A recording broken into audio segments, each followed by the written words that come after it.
అదే RTV app వార్తల్ని క్షణాల్లో చదివే అవకాశం ఉంటుంది. ఒక న్యూస్ పేపర్, ఒక టెలివిజన్ ఛానల్ మీ చేతుల్లో ఎప్పుడూ ఉంటాయి.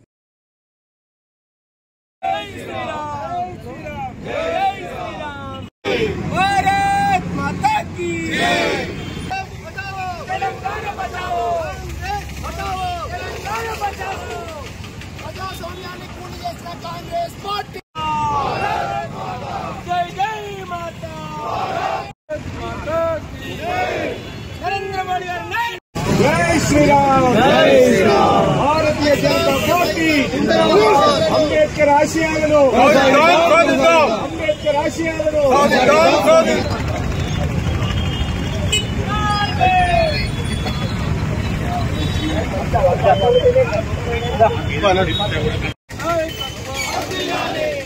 ప్రజాస్వామ్యాన్ని కూడి చేసిన కాంగ్రెస్ పార్టీ ప్రజాస్వామ్యాన్ని కూడి చేసిన కాంగ్రెస్ పార్టీ కాంగ్రెస్ నిరంకుశ పాలన రచించాలి. కాంగ్రెస్ నిరంకుశ కుటుంబం కొరకు ప్రజాస్వామ్యాన్ని కూని చేసిన కాంగ్రెస్ పార్టీ కుటుంబం కొరకు ప్రజాస్వామ్యాన్ని కూని చేసిన కాంగ్రెస్ పార్టీ కుటుంబం కొరకు ప్రజాస్వామ్యాన్ని కూని చేసిన కాంగ్రెస్ పార్టీ కుటుంబం కొరకు ప్రజాస్వామ్యాన్ని కూని చేసిన కాంగ్రెస్ పార్టీ కాంగ్రెస్ హటావో కాంగ్రెస్ హటావో.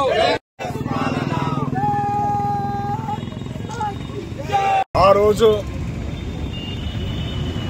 అలహాబాద్ హైకోర్టు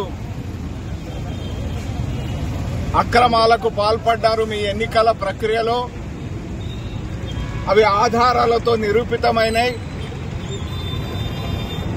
మీరు అనర్హులు ఎంపీగా కొనసాగడానికి, మీరు మరో 6 సంవత్సరాల పాటు ఎన్నికల్లో నిలబడడానికి అనర్హులని తీర్పు ఇవ్వడం జరిగింది. ప్రధానమంత్రి గద్దె నుంచి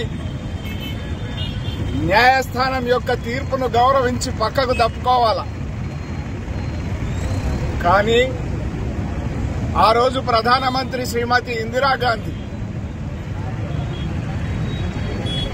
రాజ్యాంగాన్ని ఖూనీ చేస్తూ ఏదైతే దేశ భద్రతకు ముప్పు వాటిల్లితే ఎమర్జెన్సీని విధించడం జరుగుతుంది, అత్యవసర పరిస్థితి.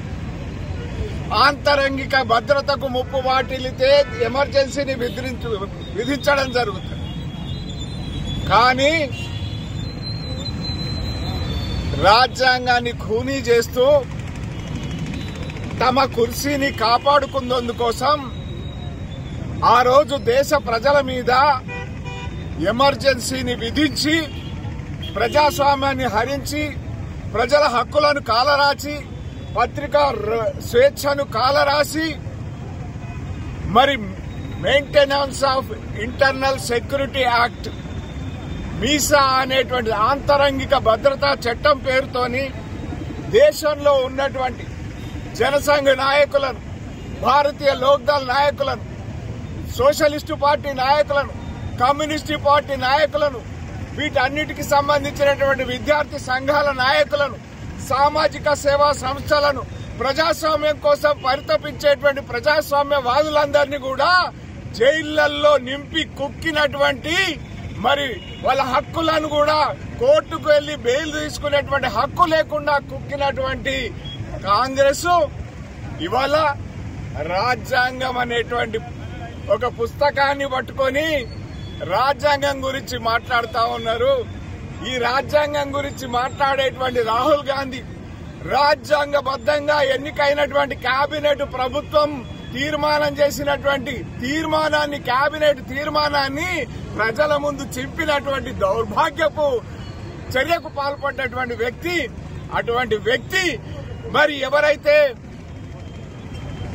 ఆపరేషన్ సింధూర్ విషయంలో ఆర్మీనే ప్రశ్నలు అడుగుతాడు, యూరీ విషయంలో ఆర్మీని ప్రశ్నలు అడుగుతాడు, బాలాకోట్ సర్జికల్ స్ట్రైక్ లో ఆర్మీని ప్రశ్నలు అడుగుతాడు.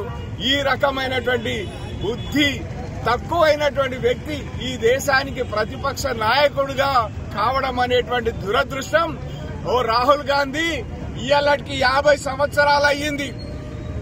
ఈ దేశం మీద చీకటిని రుద్ది ప్రజాస్వామ్యాన్ని హరించి ప్రజాస్వామ్యాన్ని కాలరాచి మీ కుటుంబం కుర్చీ కోసం పాకులాడి కుర్చీ కోసం వెంపర్లాడి 50 సంవత్సరాలైంది.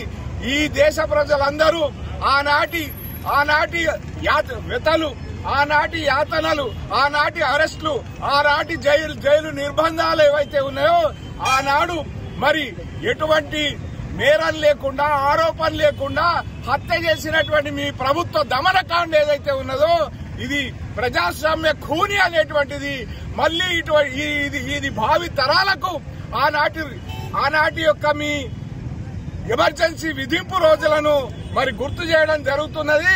ఎందుకంటే ఇటువంటి రోజులు మళ్లీ రాకుండా భావి తరాలు అప్రమత్తంగా ఉండాల్సినటువంటి అవసరం ఉంది. మరి ఈ ఎమర్జెన్సీ 50 సంవత్సరాలు అయిన రోజుగా నిరసన వ్యక్తం చేసి అంబేద్కర్ గారికి మొరపెట్టుకోవడం జరిగింది. మరి రాజ్యాంగ రచయితల సంఘం అధినేత అయినటువంటి కమిటీ చైర్మన్ అయినటువంటి మరి అంబేద్కర్ గారికి మొర వ్యక్తం చేస్తా ఉన్నాం.